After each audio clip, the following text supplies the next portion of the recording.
मदोन्मत्त हत्ती आणि ब्रह्मांडनायक स्वामी समर्थांची लीला. 1 मिनिट वेळ काढून नक्की ऐक.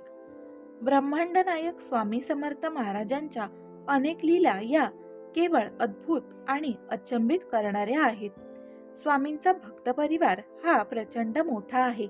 केवळ महाराष्ट्रात नाही तर देशभरामध्ये स्वामी समर्थ महाराजांचे मठ असल्याचे आपल्याला दिसते.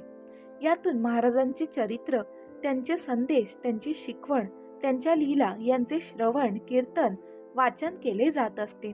स्वामी भक्तांना नियमित मठात जाता आले नाही तरी ते घरी राहून स्वामींचे नामस्मरण आणि उपासना करत असतात. स्वामी समर्थ पाठीशी असल्याचे अनुभव आल्याचे अनेक स्वामी भक्त हे सांगत असतात. स्वामी समर्थांच्या लीला असतील, त्यांची कृती असेल, त्यांची वचने असतील, ही कायम समाजाला बोधप्रद ठरत असतात. त्यातून काही ना काही शिकवण, संदेश हे समाजाला मिळत असते. एके दिवशी एक मदोन्मत्त झालेल्या गजराजाला स्वामींनी शांत केल्याचे सांगितले जाते.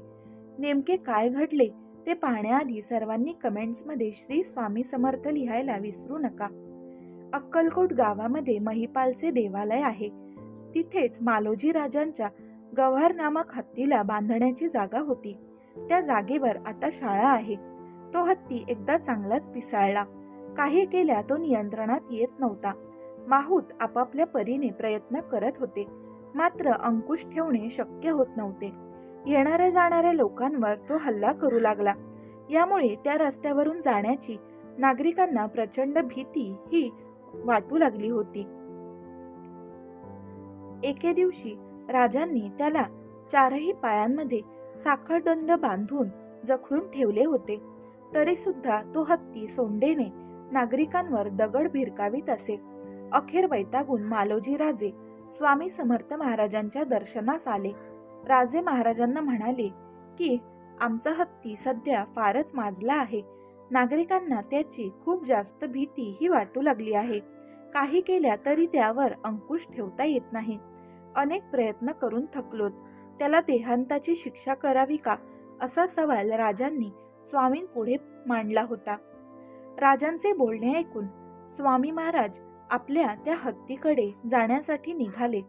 वाटेमध्ये स्थानिक भक्तगण महाराजांना विनंती करू लागले की महाराज, या रस्त्याने जाऊ नका.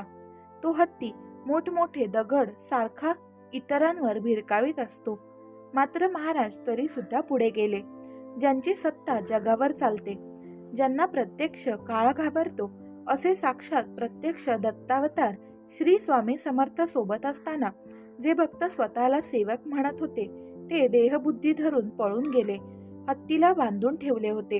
तेथे पोचेपर्यंत केवळ एकनिष्ठ शिष्योत्तम असलेले चोळप्पा आणि बाबा यादव एवढेच 2 ते 4 जण स्वामींबरोबर थांबले. महाराज कमरेवर हात ठेवून हत्तीसमोर उभे राहिले आणि रागाने त्याला म्हणाले की अरे मूर्खा, माजलास काय? चढेल तो पडेल. पाष्कळपणाचा अभिमान सोडून दे.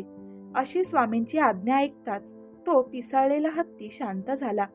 आपल्या पुढच्या पायाचे गुडघे टेकून गंडस्थळ स्वामींच्या चरणी ठेवले. त्याच्या डोळ्यातून एकसारखे अश्रू हे वाहू लागले होते. स्वामींच्या दर्शनाने एवढा मदोन्मत्त हत्ती गरीब होऊन स्वामींपुढे नतमस्तक झाला. मित्रमैत्रिणींनो, ही होती मदोन्मत्त हत्तीची स्वामींनी कशी जिरवली याची कथा. हा व्हिडिओ तुम्हाला आवडला असेल तर त्याला लाईक व इतर स्वामी भक्तांबरोबर नक्की शेअर करा. त्याचप्रमाणे तुम्ही आपल्या कथा मंथन या चॅनलवर जर नवीन असाल तर लगेचच सबस्क्राईब करून टाका आणि बेल आयकॉनवर क्लिक करायला विसरू नका. भेटूया पुढच्या व्हिडिओमध्ये. धन्यवाद.